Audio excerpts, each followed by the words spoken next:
is Suna going to be a character pulled out of left field and she actually turns out to be a Zhao power creep? I highly doubt so. Hello ZZ Boxes, it's your boy Josh, and I got a little hiccup in my voice, but oh my goodness. I was not expecting drip marking on January 1st on a freaking Thursday, at least for American time.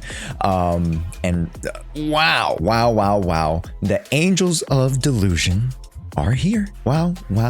And not only did they start to tease the Angels of Delusion, technically Suna was the only one who was supposed to release in the first batch. So I assume that what was supposed to be planned was that Suna was supposed to be on first half, and then Arya and you were supposed to be on the other second half, which would have been in the next 24 hours. But the community manager did a little oopsies and actually released the trailer a little bit early, so we got to actually take a look at Arya here. Yeah, she's pretty dang cute, folks. I'm putting the cart before the horse a little bit. Let's firstly talk about the Angels of Delusion and what their introduction really means to Zenless Zone Zero, because of course the idols are very cute. We've been looking for a more purist idol or singer faction for quite some time outside of Jshoea. But not only that, the idols or the Angels of Delusion signify a rotation back into arguably one of the potentially scary, but yet more exciting / fun parts of Zenless Zone Zero, and that is the anomaly rotation. We're rotating back into anomaly-centric content. So let's break it down, and I even have a tier list of potential Angels of Delusion synergy and anti-synergy characters that we're going to break down, because we already know the archetypes of the characters, and that's going to help us break down everything we need to know about the Angels. Let's get right to it. Alrighty, folks, let us start with the officially dripped character, and that being Suna, or aka who we would have previously known to be Chinatsu. And Suna, arguably one of the cutest members, if not for her clumsy demeanor. But Suna is coming to us as a limited physical support character. Now we can determine that she is a limited or an S rank character. Let's put S rank to it, because specifically her trailer moves. That's really it. I'm being so straight up honest, because her animation actually moves within the trailer. It signifies that she is going to be an S rank character. This also goes to the next character, Arya, and we'll pull her up right here. You can see that Arya also moves. This signifying that Arya is going to be the second half S rank character, leaving you, Nomin Yu. I forgot her full name. I'm just gonna call her Yu. But leaving you to be the A rank character, most likely, unless they set a very interesting precedent where all three of them are S rank. It could be. They haven't officially teased them yet, and you can come berate me in the comments, for not knowing in the future. Let's get back to brass tacks and let's talk about Suna. So Suna, being a physical support, unfortunately or fortunately, is not necessarily going to be power creeping most of the supports in the game. She might clash a little bit potentially with Jshoea, as you would assume she is orienting herself around potentially some anomaly characters, aka her Angels of Delusion sisters. You can very much assume that she is going to have something to do with both anomaly and even stunning, which you guys might be wondering, Josh, she's a support. What are you talking about? Stunning? Where is this coming from?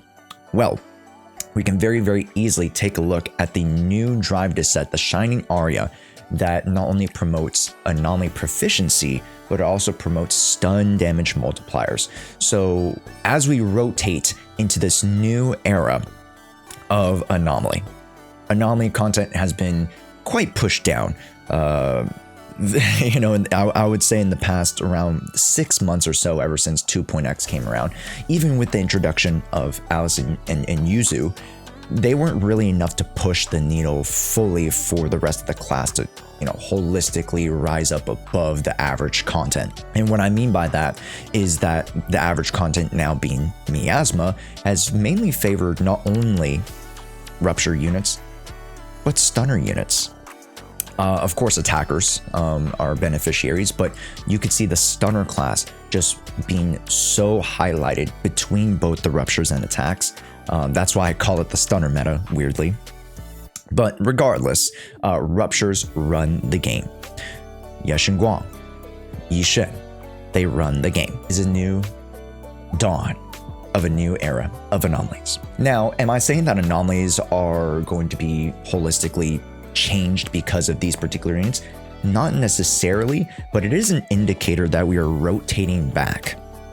It is a cyclical process, right? We started with anomaly, and then we go to rupture, or we started with attack, excuse me. We started with attack, then we go anomaly, rupture, anomaly, maybe some attack, you know, whatever. You could do that circle however you want, left or right, clockwise, counterclockwise. But we are rotating back into anomaly-based content with 3 units who are generally anomaly based. And physical support is an amazing archetype to be as an anomaly support. You take a look at some of the strongest anomaly drivers: Alice, Jane, and of course the F2P Piper. All 3 of them are incredibly strong in their own right because of the assault attribute anomaly. We could see some shenanigans not only with attribute anomalies, but with stuns and stun multipliers. Could Suna be our first support that also contributes a little bit of stun? Could we see her adding in some additional stun damage multipliers, incentivizing you to push towards stun windows with your anomaly teams? That's something we haven't really been incentivized outside of the comps of Mono Ice. And funny enough, because of the presence of Miyabi, we've been really pushing down Mono Ice. We've been really just like anti-Ice, anti-Miyabi, anti-Anomaly. But now it's coming back around, coming to an head where we're actually combining these 2 elements of where Miyabi became so successful. And we're putting it potentially into a whole new group of characters. And now it wouldn't be an anomaly based class without an anomaly character. So let's head on over to Arya, who is going to be a dual form character. Now, I assume that this dual form is going to be much more of a dual form than Yeshengguang. I understand that a lot of people were somewhat disappointed in the actual combat aspect of Yeshengguang's base form. Now, again, the inline state, mega OP, its peak, we get it. But the base form, just basically doing EXs and, you know, a whole basic and whatnot, is very tame to what we would have expected as you were trying to advertise, or as Zenless was trying to advertise a dual form. I think that Arya is going to be a much more true to form, a dual form type of character, in which she sets up either anomalies or like sets up stun with one form and then goes into her anomaly in the stun form. And again, this is all stemming from, in particular, the Shining Arya set. And as you guys can see here, with the Shining Arya, you gain 2-piece Ether damage bonus by 10%. The 4-piece, when Equipter's basic attack hits an enemy's, their anomaly proficiency increases by X amount. Then repeated triggers during the duration. When they are stunned, the Equipter's damage increases by an additional amount by 25% for 18 seconds, which is essentially a whole stun window. So what I assume with Arya is that she starts in base form in non-stun windows, and then she can transform into her, you know, robot state within the stun form and then go dummy sicko mode with the damage. Essentially, she becomes a burst anomaly character, and I think the precedent of that is really really freaking fun. Outside of that, she is very, very exciting. I don't think she is going to be a power creep to Vivian at all. That was another conversation that I needed to get to. I don't think she's going to be a Vivian power creep. I think she's going to synergize actually with Vivian. And you take a look at some of the characters, and I think this is a great time to rotate into our synergy list here. Let's bring in the Angels of Delusion. And again, we're not particularly sure what you is going to be, cough, but we already know that we have a physical support and we have an Ether Anomaly character. So let's start off with the synergies. And hey folks, this is post-edit Josh here, just to make sure this is my speculations on the synergies of the characters. I understand that a lot of people have already seen beta content, so you guys have a much better idea, but as of this recording, this was my very, very first impression, so I apologize if it might give off a somewhat wrong or potentially right impression, but most of my assumptions are in the ballpark, just as a disclaimer, so thanks for understanding. As I mentioned just earlier, let's start with Vivian. Vivian is going to be absolutely disgusting with this group. I can see Vivian doing incredibly well, and if not for them using the bloom mechanic, Vivian being able to supply a blooms for, any potential rotation of these characters is going to, increase the damage by a significant amount because of how blooms work. And I assume based off of how some of these, based off how Arya might potentially function, them both feeding into ether, they're going to be able to bloom off each other, and thus the ether blooms are just going to be massive. So I'm very, very excited about a mono Ether Anomaly comp coming out of this. And then we can easily just slot in Jshoea. Jshoea is going to be very, very strong. I could interestingly see a double support anomaly comp. We've never really seen that outside of potentially the wheelchair with Miyabi. So you can go Miyabi, Astro Yao, and then an anomaly Nicole.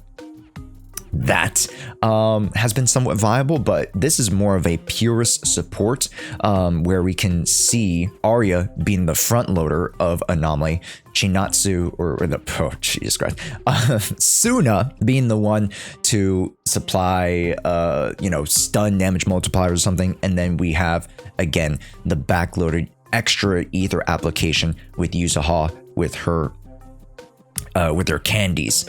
I forgot what the hard candy shots.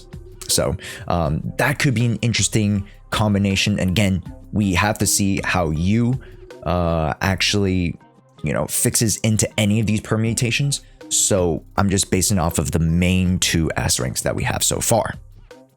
And then next, another character that I definitely want to highlight is all of the physical characters. All the physical characters, I do want to see how well they do with their new Ether Anomaly pairing. And if it's anything close to how well they synergize with Vivian, they're going to have a field day with the Angels of Delusion. These three physical units are. And don't forget that we already have Suna as a physical support. This is going to bode very, very well for the physical class, and potentially even a monophysical comp variations of any of these three. And don't forget, there's a possibility for you guys to run an additional 12 cost team. Could we see a new form of the monophysical comp? And again, where Jshoea is more of a generalist, we could see Suna feeding into a specific type of playstyle that might either benefit or somewhat detract depending on the interactions either between the bosses or the stages. So again, yet to be determined, but the proposition is exciting. Then let's go over to some of the other characters like Yanagi being able to polarize disorder. She is going to be incredible. We already understand why Yanagi is so polarizing for her ability for on-demand disorders. It is quite strong. And then talking about more disorders, of course, we have to add in Miyabi. I already talked about it earlier. These new characters of the Angel of the Delusion are going to introduce aspects of Anomaly, and they're going to introduce aspects of potential stun or getting into stun. what character benefits from anomalies and loves to be in a stun window, and that's Miyabi. And that's Miyabi 100%. Where'd you go? I lost her. There she is. So we're going to put her in big synergy up here. Very, very excited. And then don't forget about the new characters, or I should say the newly reworked characters, and that is Bernice and Grace, both of whom which gain the ability to bloom, and whether it be on field or off field or on field. I was pointing at the wrong characters. That don't necessarily pace the same as a Vivian, but they'll still do really, really well. And if you guys pick them up during one of the spending event banners, or maybe you get Grace off of a standard, you're going to do really, really well to slot them in with some of your your F2P Piper squads. Maybe you picked up Jshoea or Alice previously. I mean, Alice is coming back in the rerun banner in 2 weeks plus, so any variations of these ladies you can see doing very well with the Angels of Delusion. And weirdly, may I introduce to you some extra units that I think are going to be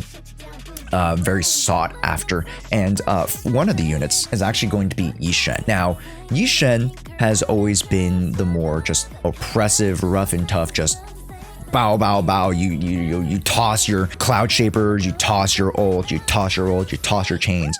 But a comp that I'm very, very intrigued in, and I've always been intrigued with Yishen, is the Ether, is her Orc, Ink, and Ether disorder comp. That's right. We've seen her work with Vivian before, and for those of you who are unaware, Miasmic Fiend can actually be cleared by Yishen and Vivian. They're actually pretty strong. It's not the greatest, most pure synergy in the world, but there could be a world where, again, a character like you or a character like Suna is able to supplement whatever a Yishen would need to get into her stun windows, and then, kind of bounce in between her and then the burst form of Arya. We'll have to see. We'll have to see. I'm very, very intrigued about Yishen and how she's able to interact with some of these characters. I think she's going to be a sleeper. Maybe I'll put an okay tier, but I think she's going to be a sleeper. And then Trigger, of course. Trigger is the Anomalies stunner.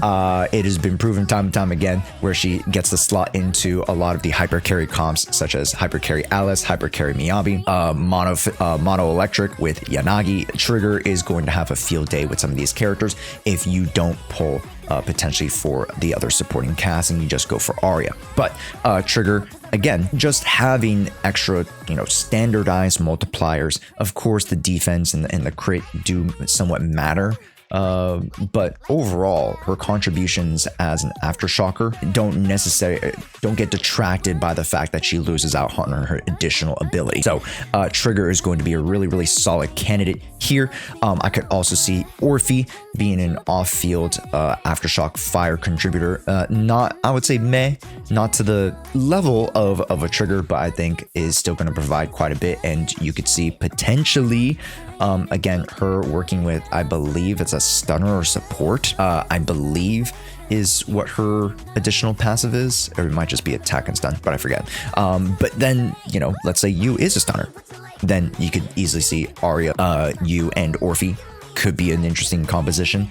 And then Dialin is always going to be an interesting one because she doesn't necessarily rely on said additional ability. She can still do a lot of damage and a lot of stuns, and the fact that she can turn a chain into an ult, she can have an on-demand ult with her customer complaint stack, could bode well for a burst style of Anomaly play style, composition, yada yada XYZ. Bringing in the rest of the cast, I think we're gonna have a field day with Astrid Yao. I think Anomaly Nicole is going to do well. I think Seth could have an uptick in play, especially at the more budget player level.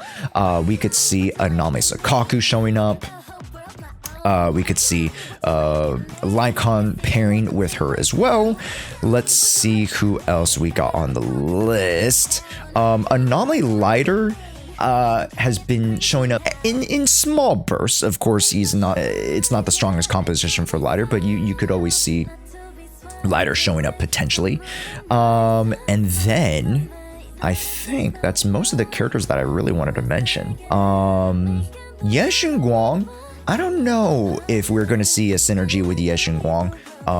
Is Suna going to be a character pulled out of left field and she actually turns out to be a Zhao power creep? I highly doubt so. But if it is so the case, then we could see the synergy with Ye Guang. But I'll reserve my thoughts on Ye Guang for now. But overall, I think that should be the list of characters. And with that, folks, what do you guys think of our new idol faction, the Angels of Delusion? We have Suna, Arya, and then I assume Arya is officially going to be announced tomorrow, as well as you. Let me know down in the comments what you guys think, and we'll see you guys in the next video.